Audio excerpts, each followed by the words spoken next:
Bonsoir, bienvenue à vous tous qui nous rejoignez pour vivre, j'allais dire presque une JMJ depuis la place Saint-Pierre au Vatican. Nous allons vivre un temps de rencontre entre le pape Benoît XVI et des jeunes du monde entier. Beaucoup de jeunes italiens sont venus non seulement du diocèse de Rome mais aussi de la région pour un grand rassemblement auprès du pape, dialogue entre le Saint-Père et les jeunes. Plus d'une centaine, peut-être de milliers de jeunes sont présents ce soir, place Saint-Pierre. La soirée a déjà commencé depuis quelques minutes. Ils ont eu des temps de témoignage, de prière. Et puis, il va y avoir ce temps de dialogue, de prière avec Benoît XVI. Alors vous le savez, c'est le jour des rameaux qu'a lieu la journée mondiale de la jeunesse. C'est la 25e cette année, 25e anniversaire, et cette soirée est une soirée préparatoire pour vivre cette journée que nous vivrons, nous, place Saint-Pierre, dimanche matin lors de la messe des rameaux où de nombreux jeunes seront présents, mais aussi dans tous les diocèses à travers le monde où les jeunes sont invités à se rassembler. On le sait qu'en France, de nombreux rassemblements sont organisés.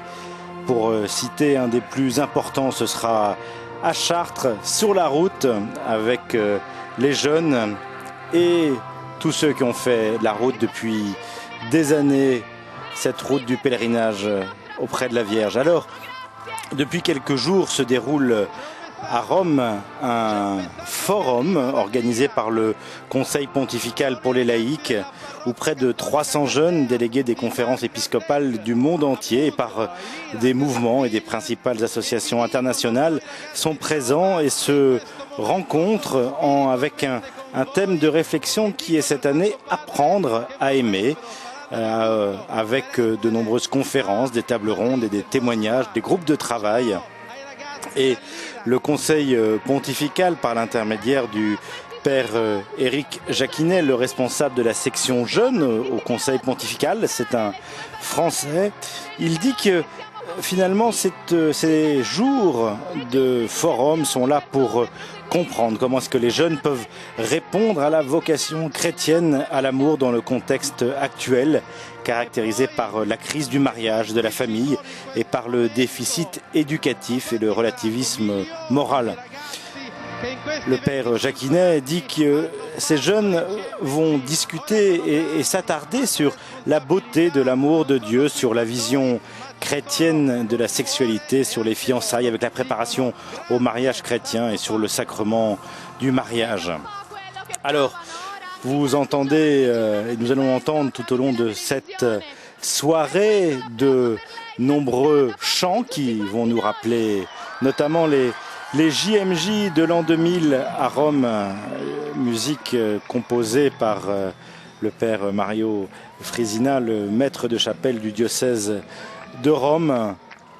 Et nous aurons des moments de rassemblement, de prière, en faisant mémoire des 5 continents là où se sont notamment déroulées avec toutes ces journées mondiales de la jeunesse, dont la première a eu lieu il y a 25 ans, c'était en 1985, ici sur cette place Saint-Pierre où près de 300 000 jeunes étaient rassemblés. Et puis, il y a eu ces grands rassemblements. On se souvient de l'année 87 en Argentine, à Buenos Aires, 89, Saint-Jacques de Compostelle, 91, les journées mondiales en Pologne avec ce grand pèlerinage auprès de la Vierge Noire à Czestochowa. Et puis, sur le continent américain en 93, à Denver aux États-Unis, à Manille aux Philippines en 95. Et puis, rappelons-nous, en France en 1997, ces journées mondiales de la Paris, à Paris, l'an 2000, c'était pour le jubilé en Italie où près de 2 millions de jeunes des 5 continents étaient présents. Toronto, on se souvient aussi de Cologne, de Sydney, et puis nous attendons celles de l'année prochaine qui se dérouleront pendant l'été à Madrid. Grand rassemblement aussi de tous les jeunes.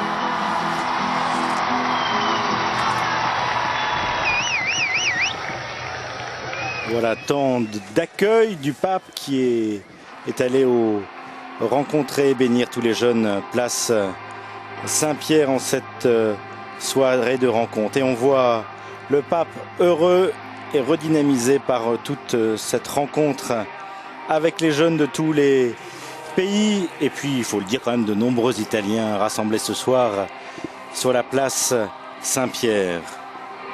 Alors la soirée va se dérouler non seulement par des temps de prière, nous allons notamment prier le rosaire, mais aussi avec des témoignages et des questions posées par des jeunes au Saint-Père.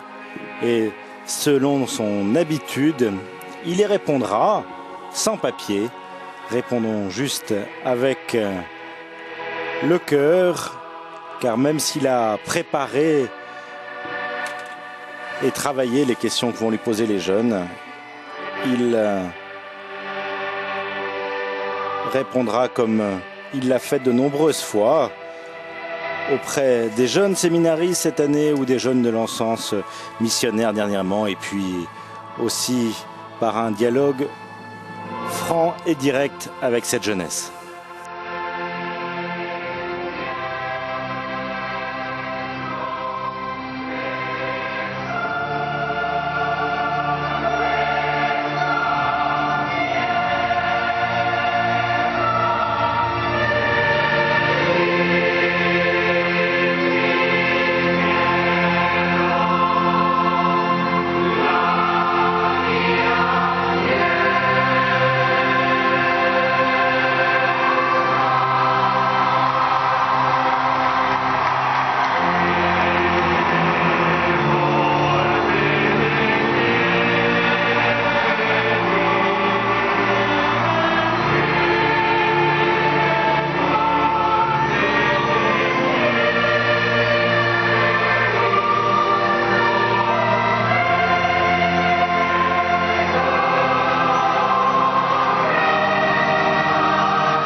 Le thème de la journée mondiale de la jeunesse que nous fêterons ce dimanche, cette année, c'est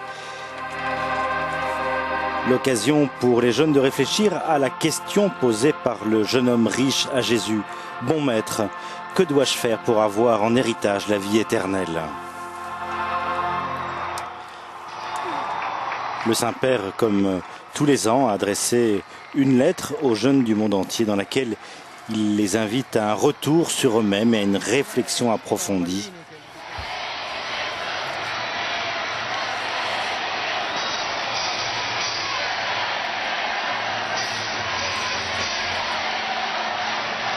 Voilà, le Saint-Père invite les jeunes à s'interroger sur le sens authentique de l'existence et de demander finalement à chaque jeune, est-ce qu'il est satisfait de sa vie?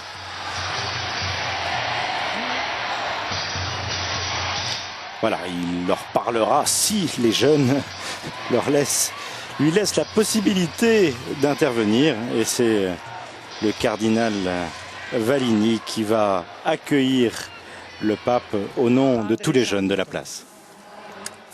Saint-Père, les jeunes de Rome, du Latium et d'autres diocèses italiens, accompagnés par leurs pasteurs, vous saluent avec une grande affection et vous remercie pour cette audience particulière, heureux de vous rencontrer à l'occasion de la préparation à la 25e journée mondiale de la jeunesse que nous célébrerons dimanche prochain. Il y a ici les jeunes des paroisses, des écoles, ceux qui appartiennent à des groupes, des associations ecclésiales, les jeunes militaires, les travailleurs, les consacrés, hommes et femmes. Saint-Père est présent aussi un groupe de jeunes venus d'Espagne, de Madrid, qui se prépare à vous accueillir l'année prochaine avec les jeunes du monde entier dans leur ville pour les JMJ de 2011. Il y a avec nous aussi les jeunes qui, il y a 10 ans, autour de votre prédécesseur et bien-aimé et serviteur de Dieu Jean-Paul II,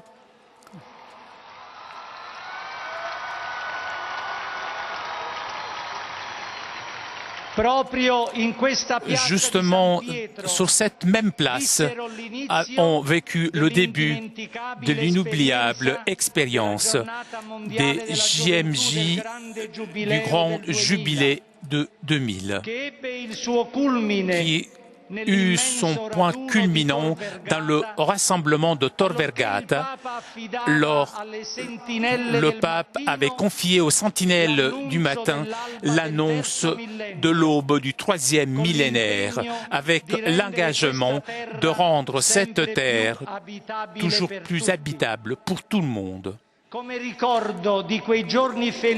Un souvenir de ces jours heureux et plein de grâce et de choix ecclésiaux courageux seront parmi nous, Saint-Père, d'ici quelques instants, la croix des JMJ qui a accompagné toutes les rencontres mondiales et l'icône de Marie,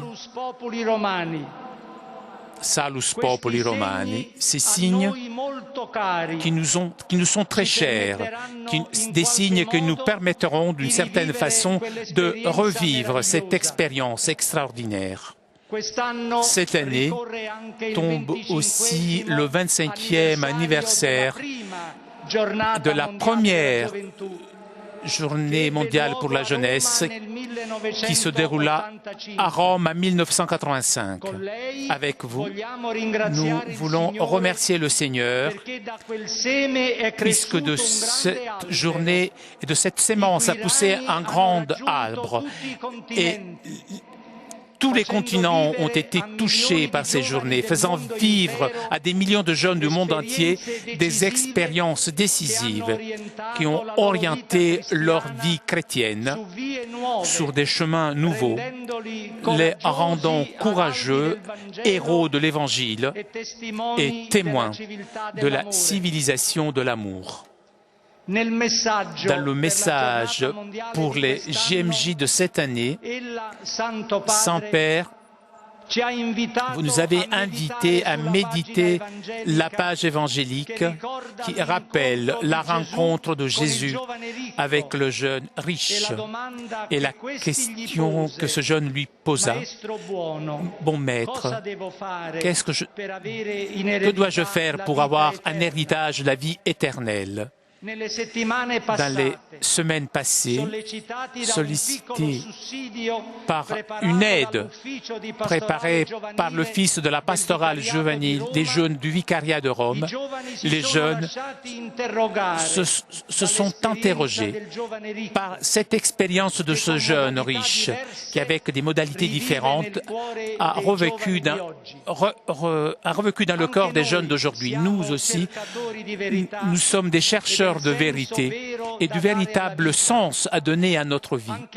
Nous aussi, nous avons besoin de rencontrer Jésus et de lui parler pour nous retrouver nous-mêmes, pour dépasser la tentation de l'incrédulité, pour mûrir une foi personnelle, persuadée et courageuse.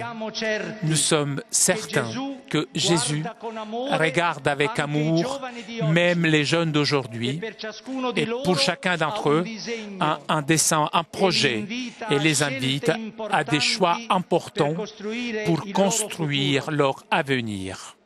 Ce soir,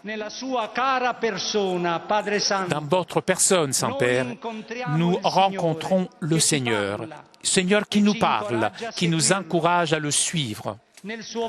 Dans son visage de Père amoureux, nous apercevons les traits du bon Maître. Votre parole nous y éclaira et nous vous remercions dès maintenant de tout ce que allez nous dire. Nous savons avec certitude que vous, Saint-Père, vous aimez les jeunes et chaque jour, vous priez pour eux. Mais nous voulons vous dire que les jeunes aussi aiment le pape.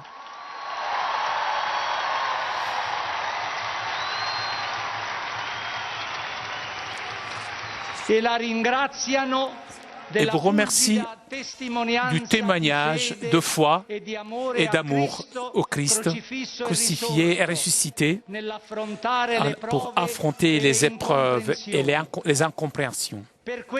Pour cela, nous sommes si nombreux ce soir, sur cette place, dans ce lieu habitué à accueillir autour du Père commun un nombre, des foules de fidèles. Nous sommes ici pour prier, pour écouter votre parole, de lumière et de courage, et pour dire au Pape notre affection filiale. Nous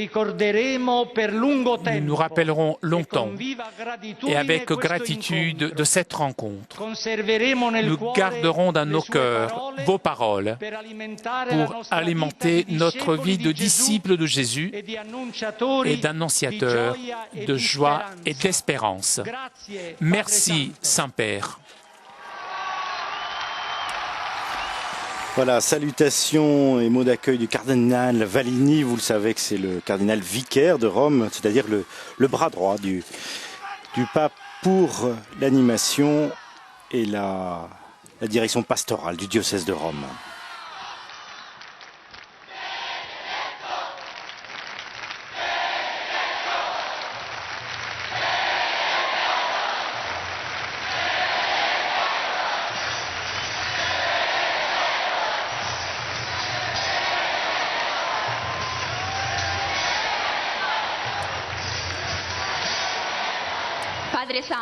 Saint-Père, nous vous remercions d'avoir accepté notre invitation pour nous rencontrer dans cette merveilleuse place. Lorsque les JMJ sont nés, je venais de naître. Et aujourd'hui, je suis ici avec des milliers de jeunes qui, comme moi, ont beaucoup de questions à se poser sur leur vie. Dans le jour où nous rappelons le oui avec lequel Marie, étant enfant, s'est approprié le projet que Dieu avait pour elle, nous nous demandons ce que nous pouvons et ce que nous devons faire, nous, pour comprendre et réaliser le projet que Dieu a pensé pour chacun d'entre nous. Nous tous, comme le jeune riche, nous avons trouvé en Jésus notre bon maître et notre point de référence. Nous aussi, nous allons vers lui parce que nous voulons le rencontrer. Et nous aussi, nous voulons savoir ce que nous devons faire pour avoir la vie éternelle. Jamais comme ce jour, nous ressentons le besoin de lumière qui nous montre un chemin, notre chemin. le chemin qui nous fera expérimenter le véritable bonheur, le seul chemin qui pourra donner une signification pleine à notre vie. Mais au contraire, à l'inverse du jeune riche, nous ne partirons pas tristes, affligés, même au contraire. Nous sommes sûrs que même grâce aux mots que vous allez nous dire, nous serons en mesure de trouver notre chemin et de réaliser le projet que Dieu a pour chacun d'entre nous. Nous vous aimons, Saint-Père.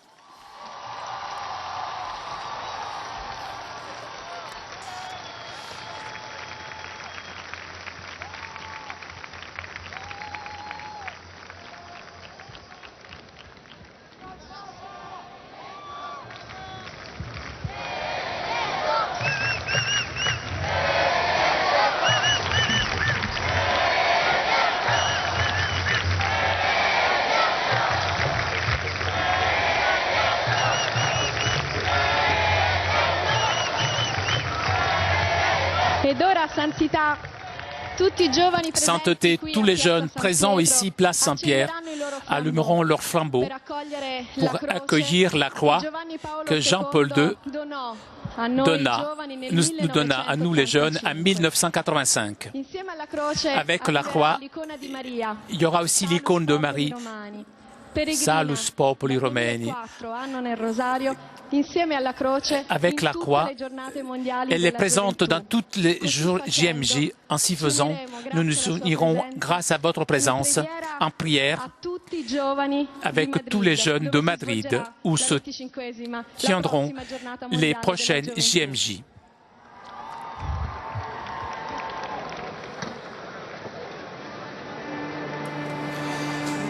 Cette croix des JMJ est la croix de l'année sainte. Elle a été remise par le pape Jean-Paul II aux jeunes du monde entier rassemblés à Rome. C'était lors de la fête des Rameaux en 1984. C'était pour la clôture de l'année sainte de la Rédemption. Cette croix de l'année sainte accompagne tous les rassemblements de jeunes catholiques dans de nombreux pays, et notamment les journées mondiales de la jeunesse. Elle est notamment portée en procession en préparation à toutes ces journées. Elle a parcouru des dizaines de milliers de kilomètres à travers le monde, sur tous les continents, de l'Antarctique jusqu'au fin fond du sud de l'Australie. C'est un croix de l'année sainte part en pèlerinage. Elle est toujours confiée au pays d'accueil des JMJ. Elle est partout reçue avec foi, dignité et joie.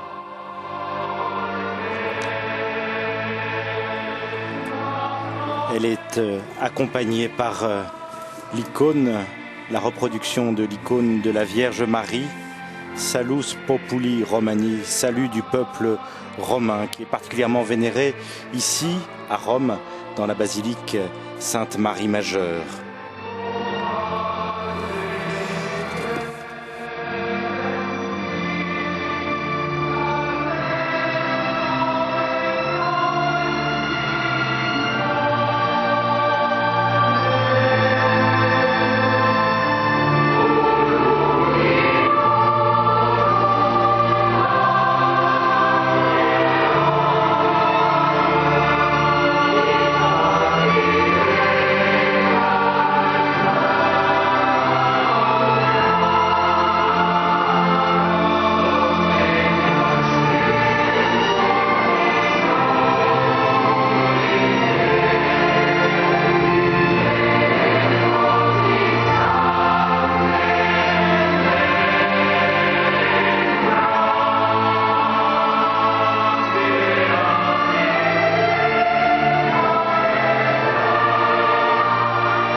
Dal Vangelo secondo Marco. De l'Évangile selon saint Marc. Mentre Gesù usciva per mettersi in viaggio, Jésus se mettait en route quand un homme accourut vers lui, se mit à genoux et lui demanda: Maestro buono, Bon maître, che cosa devo fare per que dois-je avere la faire vita pour eterna? avoir en héritage la vie éternelle? Gesù gli disse: Jésus lui dit: Perché mi chiami buono? Pourquoi m'appelles-tu bon? Nessuno è buono se non Dio solo. Personne n'est bon sinon Dieu seul. Tu conosci i comandamenti. Tu connais les commandements: Non uccidere, ne commets non pas de commettere meurtre, adulterio, ne commets pas non d'adultère, rubare, ne commets pas de non vol, dire falsa ne testimonianza, porte pas de faux témoignages, non frodare, ne fais de tort à onora personne, il padre e la honore madre. ton père et ta mère. Egli allora gli disse: L'homme répondit: Maestro, Maître, tutte queste cose j'ai le ho observé tous osservate ces fin dalla commandements mia depuis ma giovinezza. jeunesse. Allora Gesù, Posant alors son fissatolo, regard sur lui, l'uomo, Jésus se mit à l'aimer. una Il cosa lui sola dit: ti manca. Une seule chose te manque, va, Vendi quello che hai, vends tout ce que e tu dallo as, ai poveri, donne-le aux e pauvres, avrai un tesoro et tu in auras cielo. un trésor au ciel. Poi vieni Puis viens e seguimi. et suis-moi. Parola del Signore.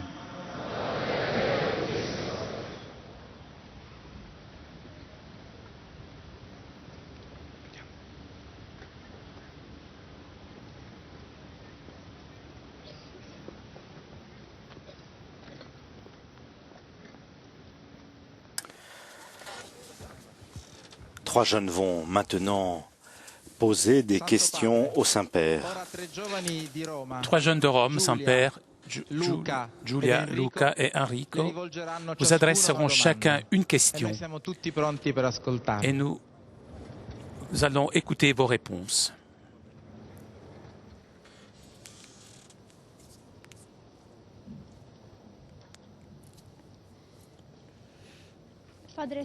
Saint-Père, le jeune de l'Évangile a demandé à Jésus: Bon maître, que dois-je faire pour avoir un héritage de la vie éternelle? Je ne sais même pas ce que c'est que la vie éternelle. Je n'arrive pas à l'imaginer. Mais une chose, je sais. Je ne veux pas gâcher ma vie. Je veux la vivre jusqu'au bout et pas toute seule. J'ai peur que cela n'arrivera pas. J'ai peur de ne penser qu'à moi-même, d'avoir tout faux et de me retrouver sans un but, en vivant au jour le jour. Est-il possible de faire de ma vie quelque chose de beau et de grand?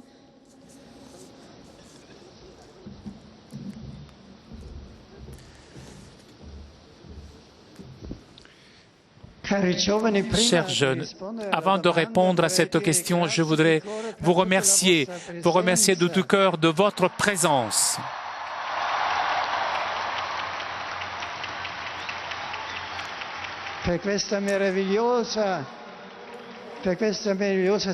Pour ce témoignage merveilleux de la foi, de vouloir vivre en communion avec Jésus, de votre enthousiasme de suivre Jésus et de bien vivre. Merci.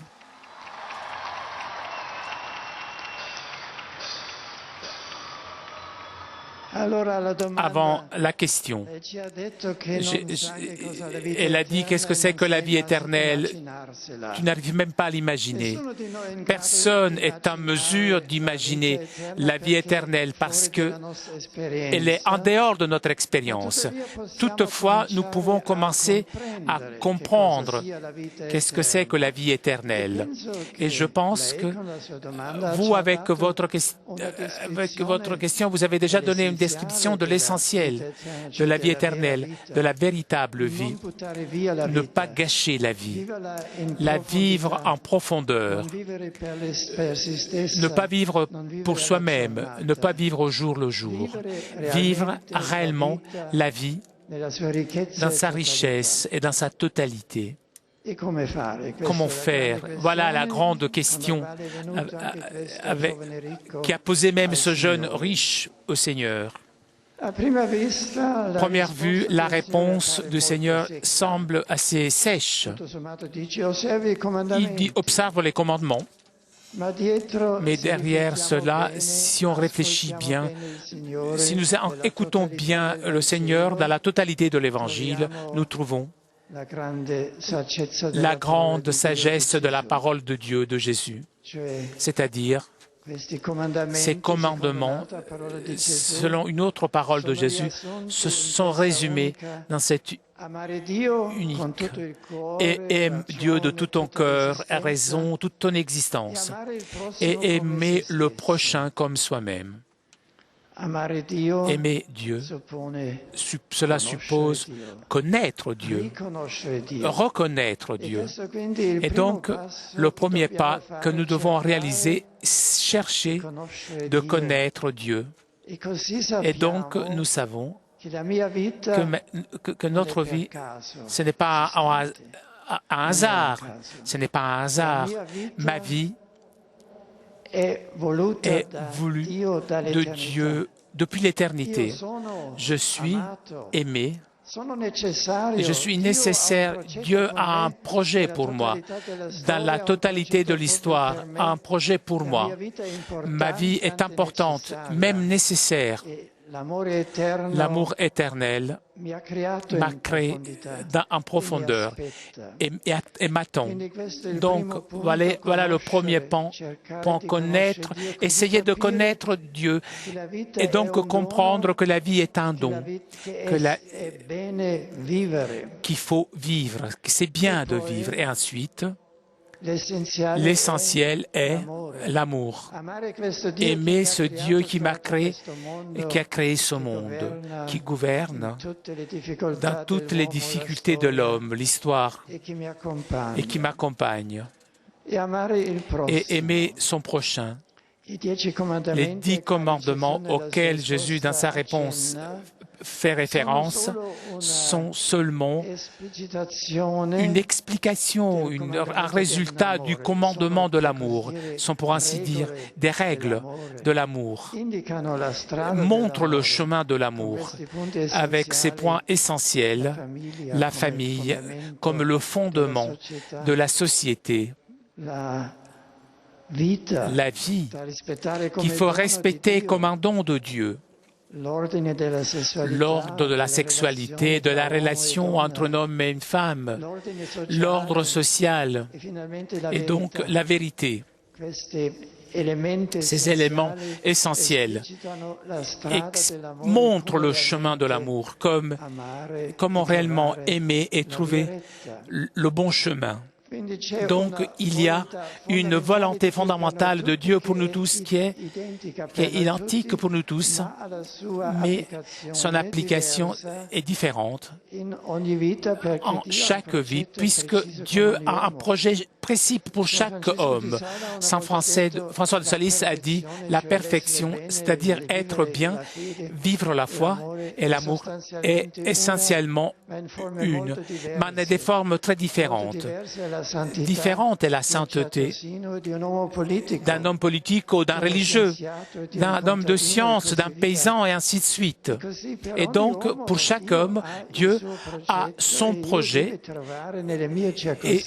et je dois trouver ma façon de vivre cette volonté de Dieu dont les règles sont indiquées dans ces explications de l'amour. Et chercher donc de faire ce qui est l'essence même de l'amour, c'est-à-dire ne pas prendre la vie pour moi, mais donner la vie. Ne pas avoir la vie, mais faire la vie. Un don, ne pas chercher moi-même, mais aller vers les autres. Voilà l'essentiel. Et cela implique des renoncements, c'est-à-dire sortir de moi-même, ne pas chercher moi-même, ne pas en cherchant moi-même, en me donnant pour les véritables choses, je trouve la véritable vie. Et donc, on trouvera en chacun d'entre la vie, on peut s'engager dans le volontariat, dans une communauté de prière, dans un mouvement, dans les actions de la paroisse, dans sa propre profession, trouver ma vocation et la vivre. Dans chaque endroit, c'est important et fondamental. Que je sois un grand homme de science ou un paysan, tout est important aux yeux de Dieu. Et c'est beau s'il est vécu jusqu'au bout, avec cet amour qui réellement rachète le monde. Et donc, je voudrais, pour terminer, raconter une petite histoire de Santa Paquita, cette petite sainte africaine en Italie a trouvé Dieu et le Christ, qui me fait une grande impression à chaque fois. Cette sœur religieuse était dans un couvent italien. Un jour, l'évêque de lieu a rendu visite dans ce monastère. Et elle voit cette petite religieuse noire, semble, elle ne la connaissait pas, et dit, mais que vous faites? Que faites-vous?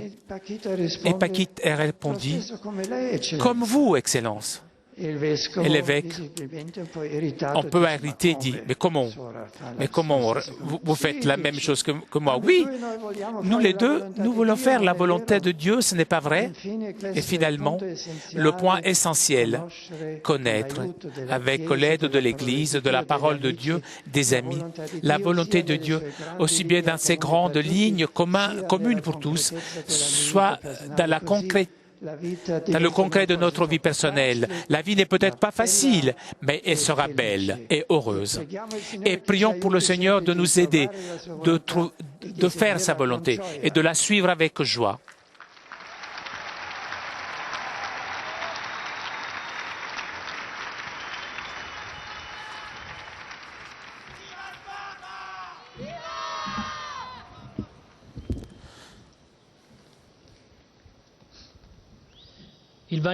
L'Évangile nous a dit que Jésus fixa ce jour et il l'a aimé.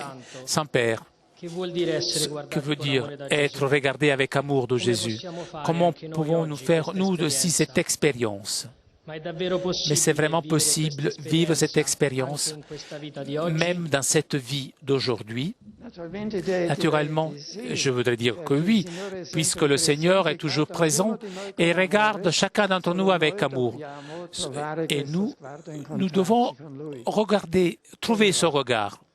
Un premier point, pour rencontrer Jésus, pour faire l'expérience d'espérer son amour et connaître Jésus, cela implique de différents chemins. Première condition, connaître la figure de Jésus, comme elle nous apparaît dans les évangiles, qui nous donne un portrait très riche de la figure de Jésus, dans les grandes paraboles, le Fils prodigue, le Samaritain, etc. Dans toutes les paraboles, dans toutes ces paroles de serment de la montagne, nous trouvons réellement le visage de Jésus, le visage de Dieu jusqu'à la croix, où, par amour, pour notre amour, se donne totalement jusqu'à la mort.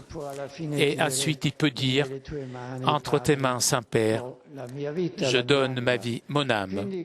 Donc, connaître, méditer Jésus avec des amis et l'Église, et connaître Jésus non seulement de façon académique, théorique, mais avec le cœur, c'est-à-dire parler avec Jésus dans la prière. Une personne ne peut pas être connue de la même façon. Je peux étudier les mathématiques. Les mathématiques sont nécessaires. Pour cela, la raison suffit. Mais pour connaître une personne, et la grande personne, c'est-à-dire Dieu homme, il faut aussi la raison, mais en même temps, il faut aussi du cœur, seulement avec l'ouverture du cœur pour lui, seulement dans cet ensemble de connaissances, de connaître ce qu'il a fait, ce qu'il a dit. Avec notre amour, aller vers lui, nous pouvons petit à petit et toujours plus le connaître et donc faire l'expérience d'être aimé. Donc, écoutez la parole de Jésus, écoutez dans la communion de l'Église, dans sa grande expérience, et répondre avec notre prière, avec notre entretien personnel avec Jésus, nous lui disons ce que nous pouvons comprendre, nos besoins, nos questions, dans un véritable colloque, dialogue, nous pouvons trouver ce chemin de la connaissance qui devient amour. Et donc, naturellement, non seulement penser, pas seulement prier, mais faire aussi. C'est une partie du chemin vers Jésus. Faire les bonnes choses, s'engager pour le prochain. Il y a différents chemins. Chacun connaît ses possibilités dans la paroisse, dans la communauté vive, pour s'engager avec le Christ et pour les autres, pour la vitalité de l'Église, parce que la foi, afin que la foi soit vraiment force de formation de notre environnement, de notre époque. Donc, je dirais ces éléments: écouter, répondre, rentrer dans la communauté des croyants, communion avec le Christ dans les sacrements où il se donne à nous, dans l'Eucharistie, dans la confession, etc. Et finalement, réaliser les paroles de la foi qui deviennent donc force de ma vie. Et apparaît donc à moi aussi le regard de Jésus. Son amour m'aide, me transforme.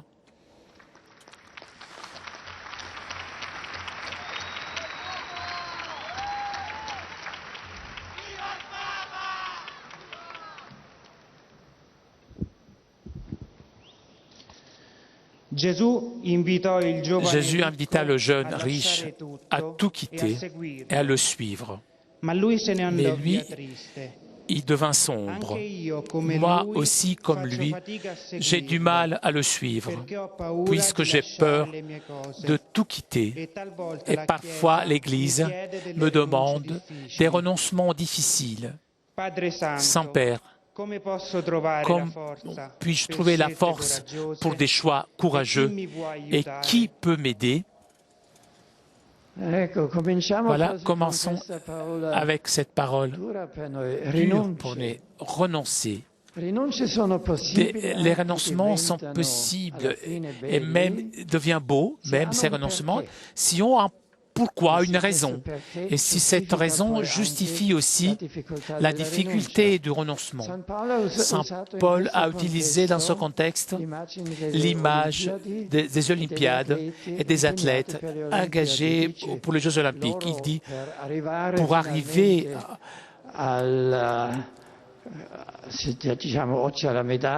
la médaille, à l'époque-là, à la couronne, doivent vivre une discipline très dure. Ils doivent renoncer à beaucoup de choses, doivent réellement s'exercer, s'entraîner.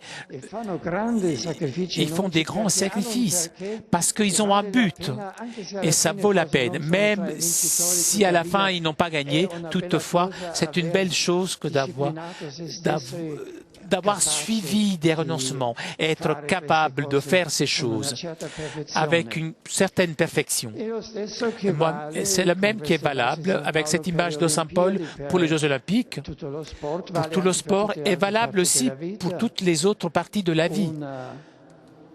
Une vie professionnelle, je ne peux pas avoir une bonne vie professionnelle sans une préparation appropriée, qui toujours exige une discipline, exige que je dois renoncer à quelque chose. Et donc, ainsi de suite, dans les arts et dans tous les éléments de la vie. Et si nous comprenons, nous tous, pour atteindre un but professionnel ou sportif ou artistique, culturel, nous devons renoncer, apprendre pour avancer l'art de vivre donc, d'être soi-même, l'art d'être un homme, exige des renoncements. Et donc, les véritables renoncements qui nous aident à trouver le chemin, l'art de la vie, nous sont indiqués dans la parole de Dieu et qui nous aident pour ne pas tomber dans l'abîme de la drogue, de l'alcool de l'esclavage du sexe, l'esclavage de l'argent, de la paresse. Toutes ces choses, dans un premier moment, semblent comme des actions de liberté. En réalité, ce ne sont pas des actions de liberté, mais le début d'un esclavage qui devient de plus en plus insupérable. Et dépasser ces renoncements à la tentation du moment, avancer vers le bien, crée la véritable liberté et rendre la vie précieuse. Dans ce sens, il me semble, nous devons voir que sans un non à certaines choses, ne grandit pas le véritable oui à la vie, le oui à la vie tel que nous la voyons dans les figures des saints. Nous pensons à Saint François, au sang de notre époque, Mère Teresa, Dognoc et tant d'autres, qui ont renoncé et qui sont devenus non seulement libres eux-mêmes, mais une richesse pour le monde et qui montre comment l'on peut vivre. Et donc, à la question qui peut m'aider, je dirais, les grandes figures de l'histoire de l'Église peuvent nous aider. La parole de Dieu peut nous aider. La communauté paroissiale, les mouvements, le volontariat, etc. Et nous aident aussi nos amis avec des hommes, l'amitié avec des hommes qui ont déjà progressé dans le chemin de la vie et qui peuvent me convaincre que je suis sur le bon chemin. Et prions le Seigneur de nous donner toujours des amis, des communautés qui nous aident à voir le chemin du bien et de trouver ainsi la belle vie, la vie joyeuse.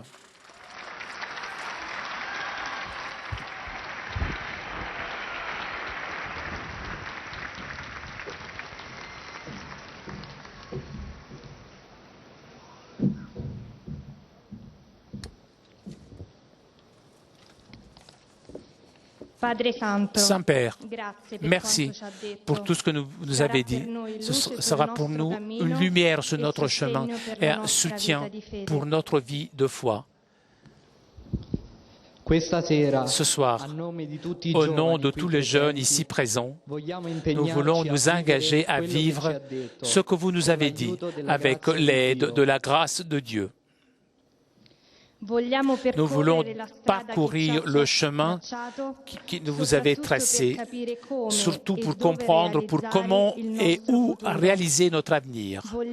Nous voulons comprendre quelle est notre vocation. Nous savons que le chemin est difficile, mais possible. Les craintes, les doutes sont nombreux, mais nous avons la certitude que le Seigneur Jésus, notre Maître, ne nous abandonnera pas dans ce chemin. Nous avons confiance en lui et dans le jour de l'Annonciation, nous voulons dire notre oui à la volonté de Dieu sur notre vie avec la Vierge Marie. Et maintenant, justement, comme Marie, nous voulons dire tous ensemble, clairement, notre « Me voici, eccomi ».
Fratelli e sorelle, sull'esempio di Maria Santissima, abbiamo pronunciato il nostro eccomi. Nous avons prononcé ce soir notre Me voici, invoquons notre Dieu le Père et demandons-lui de guider nos pas selon sa volonté.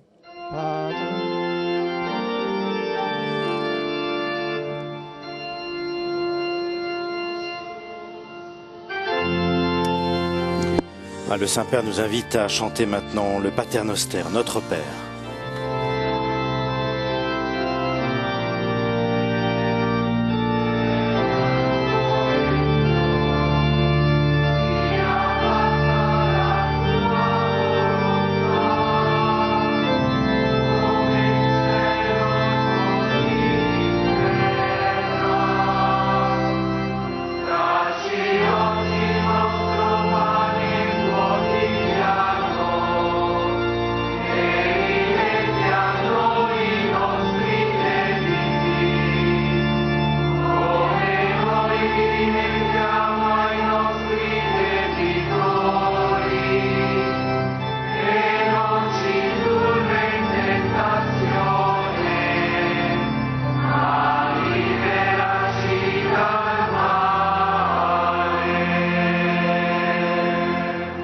Sit nomen Domini benedictum, ex hoc nunc et usque in saeculum, adiutorium nostrum in nomine Domini, qui regi caelum et terra, benedicat vos omnipotens Deus, Pater et Filius et Spiritus Sanctus.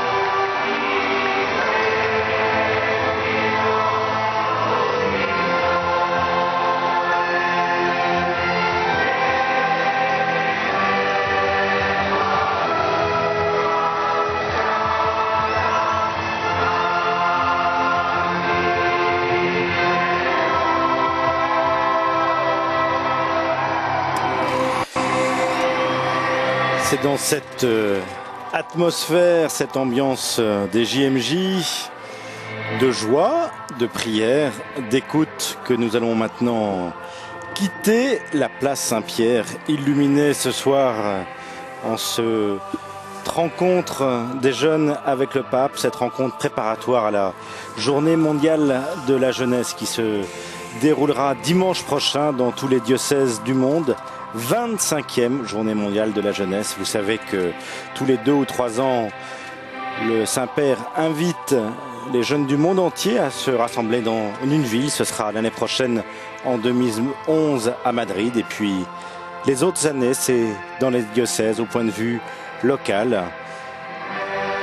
Nous retrouverons ces jeunes, en tout cas une partie de ces jeunes, dimanche matin, lundi, pour la messe des rameaux et de la passion du Seigneur. Ce sera à partir de 9h30 sur la place Saint-Pierre. Attention, il y a le changement d'horaire de la nuit de samedi à dimanche, mais ce sera le prochain rendez-vous avec le pape. Ce sera l'entrée dans la grande semaine, la semaine sainte, semaine que tous les chrétiens vivront ensemble cette année, puisque les 2 calendriers, le calendrier julien et le calendrier grégorien, concordent cette année. C'est ensemble que nous vivrons cette semaine sainte où nous ferons mémoire des jours de la mort et aussi, bien entendu, de la résurrection du Christ. Dimanche prochain, journée mondiale de la jeunesse, avec pour thème Bon maître, que dois-je faire pour avoir en héritage la vie éternelle? Le pape nous a donné des pistes de réponse ce soir, l'a donné aux jeunes et à nous aussi qui suivions cette célébration en direct grâce à la télévision. Alors, merci à nos confrères de la télévision du Vatican de nous avoir permis de retransmettre cette cette célébration. Merci à notre confrère Antoine-Marie Zohar de l'agence Immédia à Rome, et puis aux équipes de KTO à Paris, à Adrien, à Pierre-Nicolas, à Benoît, à Grégoire, et puis Flavio, merci à vous. On se retrouve pour la célébration de dimanche matin, celle de la messe des rameaux et de la Passion. Bonne nuit à tous. Merci de votre fidélité à KTO. À très bientôt. Au revoir.